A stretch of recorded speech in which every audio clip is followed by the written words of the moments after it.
नमस्कार मंडळी, आज आहे मार्गशीर्ष महिन्यातला 3रा गुरुवार। तर त्यासाठी आम्ही पूजेचं सामान आणण्यासाठी बाजारात गेलो होतो। मस्त पूजेचं सामान घेतलं आणि मस्त पाणीपुरी दिसली, मग काय पाणीपुरीवर ताव मारला आणि ही होती दुसऱ्या दिवशीची सकाळ। मस्त म्हटलं आज छान प्रसन्न वातावरण आहे, मस्त देवाची टेबलवरच पूजा करूया, कारण मागच्या वेळेस मी पाटावर केली होती। म्हटलं यावेळेस जरा वेगळं काहीतरी करूया आणि मस्त साडी पण मी वेअर केली। म्हटलं छान वाटतं जेव्हा असं सणवार असतील ना घरामध्ये, तर असं साडी घातली की तो फील येतो, आज काहीतरी मस्त आहे, पूजा करायची आपल्याला, म्हणून मग मस्त साडी पण वेअर केली आणि टेबलवर पण एक छान साडी टाकली, त्यावर एक लाल वस्त्र टाकलं आणि त्यावर एक छोटासा चौरंग ठेवला आणि ते खूप छान दिसत होतं।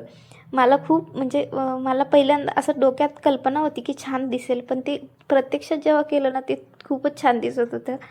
आणि मस्त त्यावर देवीची मांडणी केली आणि देवीला छान सजवलं, मस्त गळ्यात वगैरे घातलं, देवीच्या वरती गजरा लावला आणि असं असं होतं देवीचा फायनल लुक। तुम्हाला कसं वाटलं देवीचा हा लुक, मला नक्की कमेंट करून सांगा।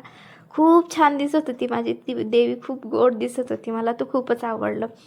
आणि असं असं काहीतरी देवाचं घरातमध्ये आपण करत असतो ना, तेव्हा असं वेगळंच फील असतो, वेगळीच एनर्जी, वेगळंच खूप छान प्रसन्न वाटतं घरामध्ये। मस्त देवीची आरती केली, कथा वाचली आणि मस्त त्याला झोपवलं आणि मग फराळ करायला घेतला आणि देवीलाही फराळ दाखवला आणि मग मी फराळ केला आणि मस्त चहा पण पिला। आणि आता संध्याकाळी मी छान प्रसाद बनवते देवीसाठी। व्हिडिओ आवडला असेल तर लाईक, शेअर आणि सबस्क्राईब